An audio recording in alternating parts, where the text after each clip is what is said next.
Halo, assalamualaikum warahmatullahi wabarakatuh. Selamat datang di channel aku, Ajeng Septin.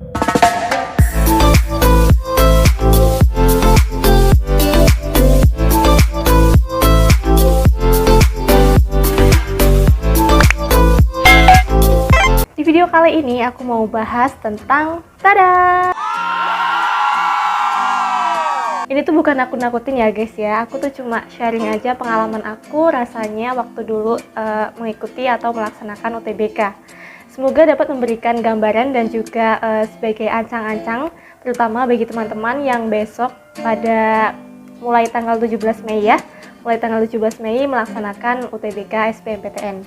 Semangat! Kalau ditanya gimana sih rasanya UTBK, rasanya itu yang dulu aku rasain ya, deg-degan banget gitu. Jadi ya emang ya manusia itu kan deg-degan ya kalau masih hidup. Tapi deg-degannya tuh beda. Deg-degannya tuh deg-degan kayak yang deg-degan banget gitu loh. Terus karena deg-degan kali ya, jadi rasanya tuh dingin, terutama pada telapak tangan dan juga pada telapak kaki. Nah, saran aku untuk meminimalisir kedinginan yang dirasakan karena ada grogi mungkin ya, teman-teman tuh pakai kaos kaki. Waktu aku dulu saat di ruangan tes untuk melaksanakan UTBK itu sepatunya tuh dicopot atau dilepas ya. Jadi kan kalau misalkan nggak pakai kaos kaki tuh rasanya kayak gimana banget kan ya, soalnya masa mau UTBK tanpa alas kaki sama sekali.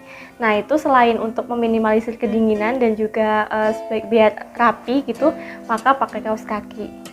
Nah ini aku nggak tahu yang rasain cuma aku aja atau memang ada yang rasain juga, rasa yang sama juga waktu masuk ruangan UTBK, apalagi pas berhadapan-hadapan sama soal UTBK-nya itu rasanya tuh waktunya cepet banget. Jadi kayak rasanya tuh baru ngerjain aja, baru mulai ngerjain kok tapi waktunya udah segini gitu. Jadi kayak nggak kerasa gitu waktunya berjalan sangat cepat. Maka saran aku buat teman-teman yang besok mau mengerjakan soal UTBK, pastikan kalian tuh selalu melihat timer atau durasi waktu yang nanti tuh ada di layar komputer sebelah kanan atas, biasanya di situ ya. Selalu dicek waktunya, jangan terpaku pada satu soal yang susah atau satu soal yang penyelesaiannya itu cukup kompleks. Kalian tuh usahakan dikerjakan semua soalnya, karena memang kan di UTBK ini, di beberapa tahun ini UTBK-nya itu tidak menggunakan sistem minus, salah minus.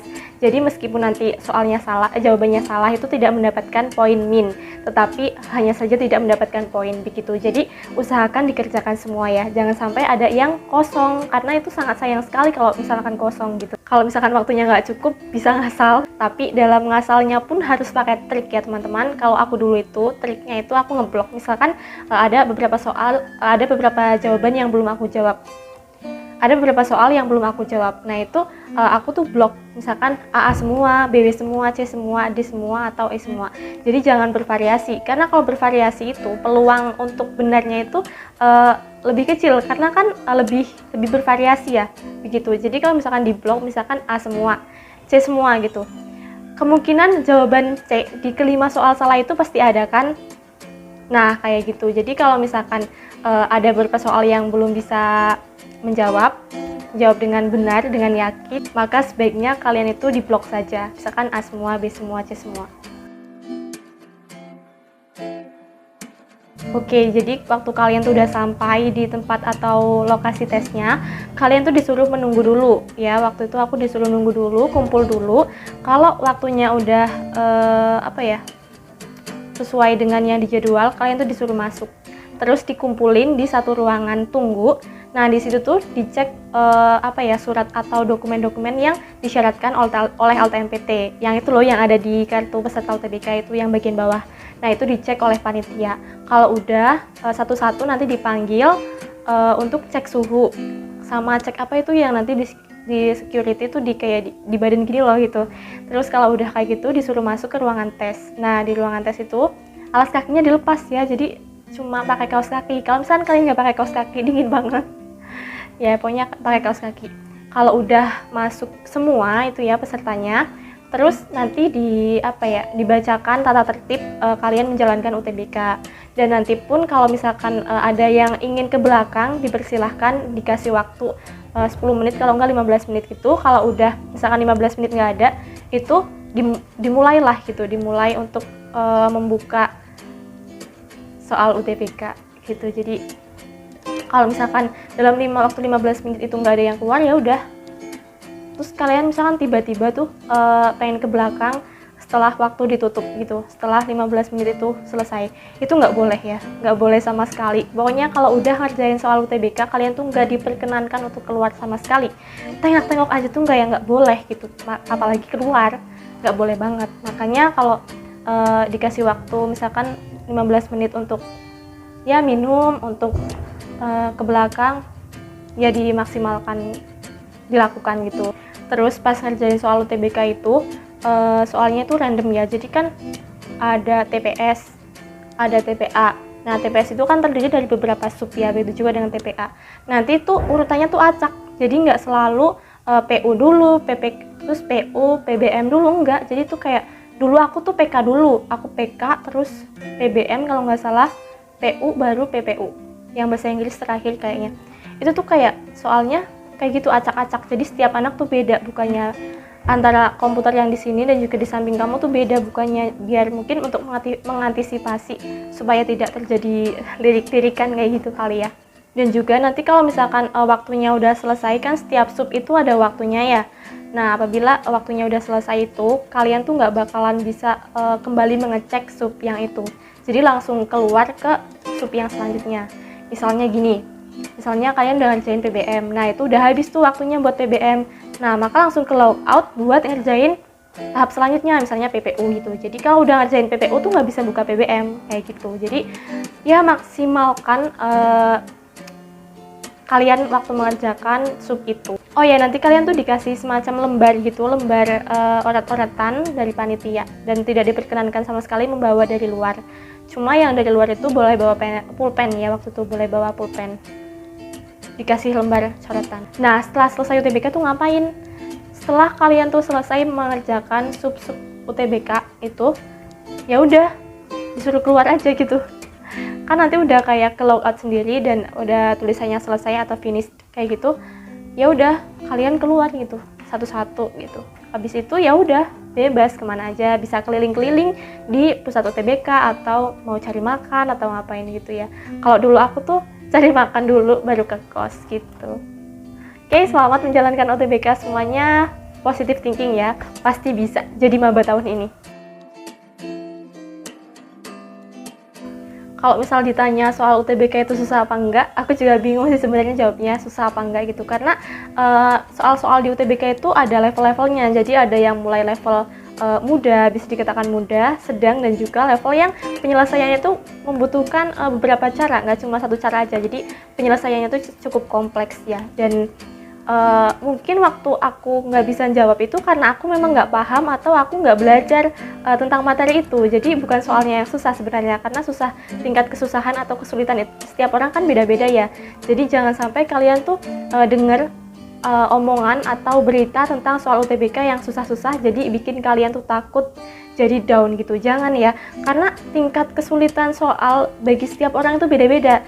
Kalau menurut aku susah, menurut teman-teman tuh belum tentu susah loh, dan begitu juga sebaliknya. Jadi jangan karena kalian dengar berita atau kabar soal UTBK itu susah, jadi kalian tuh malah belajar yang susah-susah gitu, malah melupakan yang materi-materi dasar. Nah ini terjadi pada aku, jadi aku tuh dulu kayak lebih mempelajari soal-soal yang katanya susah-susah gitu ya, malah yang materi dasarnya itu lupa aku pelajari sehingga lupa gitu.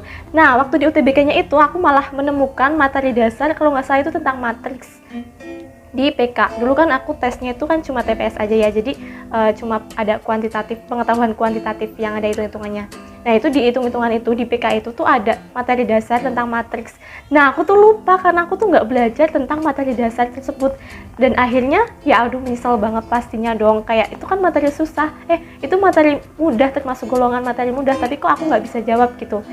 Ya pokoknya menyesal gitu. Nah maka dari itu buat teman-teman yang belum UTBK sekarang aku wanti-wanti, kalian tuh belajarnya dari materi dasar-dasar, terus kemudian ke soal-soal yang katanya susah itu ya. Jangan melupakan materi yang dasar, karena takutnya nanti kayak kasusnya aku gitu, yang keluar malah ada yang materi dasar dan nggak bisa gitu. Dan untuk teman-teman yang sudah menyelesaikan UTBK, misalkan keluar dari ruangan nih, terus buka HP dan kayak menemukan postingan-postingan yang berisikan katanya bocoran soal gitu, jangan down, jangan kecewa. Kayak aku dulu, aku tuh ambil hari pertama, sesi pertama, gelombang pertama. keluar dari ruangan UTBK, aku lihat Twitter. Nah, di situ banyak banget yang katanya bocoran-bocoran soal itu. Aku tuh nangis sama temanku gitu, kayak aduh, kayak ada rasa kecewa gitu, kenapa aku ngambil hari pertama dan juga gelombang pertama, sesi pertama. Jadi kan belum dapat bocoran gitu. Nah, buat teman-teman yang nanti mungkin mengalami kasus yang serupa kayak aku gitu, nggak apa-apa, nggak usah kecewa, nggak usah menyesal gitu, karena perlu kalian ketahui ya bahwasanya bocoran soal UTBK itu nggak pernah ada, nggak ada sama sekali. Yang ada itu mungkin bocoran tipe soal ya, tipe soalnya yang keluar apa aja. Tapi tenang saja, soal yang sudah dikeluarkan pada hari tersebut atau sesi tersebut itu tidak akan keluar lagi di sesi selanjutnya. Nah, cuma tingkat kekomplekan soal atau level soalnya itu meningkat. Jadi kalau misalkan hari sesi pertama itu tingkat atau level soalnya itu 1, tingkat kesulitannya, katanya tingkat kesulitannya 1, nanti di sesi kedua itu bisa naik lagi, lebih hot gitu. Jadi memang dari LTMPT juga udah pinter lah, udah ada langkah untuk mengantisipasi kayak ulah-ulah tangan-tangan yang mungkin jahil gitu kan. Dari LTMPT-nya sudah bisa mengantisipasikan, karena kan LTMPT itu juga merupakan lembaga yang terdiri dari orang-orang pintar gitu, rektor gitu. Jadi santai aja. Dan untuk perkara nilai UTBK atau skor UTBK itu di luar dugaan banget. Dulu aku tuh kayak mikir, aku tuh skornya gimana nih, aku tuh ngerjainnya tuh kayak nggak yakin banget gitu. Jadi aku tuh waktu itu kayaknya cuma bisa jawab 4 atau nggak 5 gitu, dan itu belum tentu betul atau salah. Tapi waktu keluar nilainya itu kayak di luar dugaan banget, dan kayak aku tuh sempat speechless gitu, aku dapat nilai segini, kayak nggak salah gitu. Kita sebagai peserta tidak usah pusing memikirkan gimana nilaiku gitu, tapi lakukan saja yang terbaik, usahakan mengerjakan secara maksimal gitu aja ya, karena nilainya itu nanti nggak terduga. Dan satu lagi, jangan lupa juga buat jujur. Jangan sampai kalian tuh berpikiran untuk melakukan kecurangan pada saat UTBK. Karena sedikit saja kecurangan yang kalian lakukan, dan apabila nanti terindikasi oleh panitia, maka skor kalian tuh nggak bakalan dikeluarkan saat pengumuman. Ini tuh nggak cuma berita bohong gitu, nggak ya. Ini tuh beneran nyata. Di tahunku juga banyak yang nggak keluar skor UTBK-nya. Karena apa? Karena terindikasi dia melakukan kecurangan. Entah itu menoleh kanan kiri saat mengerjakan UTBK ataupun apa begitu. Jadi jujur. Oke, mungkin itu saja yang dapat aku sampaikan tentang gambaran atau gimana sih rasanya UTBK kayak gitu.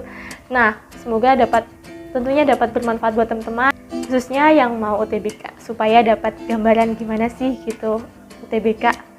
Oke, banyak kekurangan atau kesalahan mohon maaf. Aku Ajeng Septi Nugrahini pamit undur diri. Sekian, wassalamualaikum warahmatullahi wabarakatuh. Tetap semangat dan juga jaga kesehatan.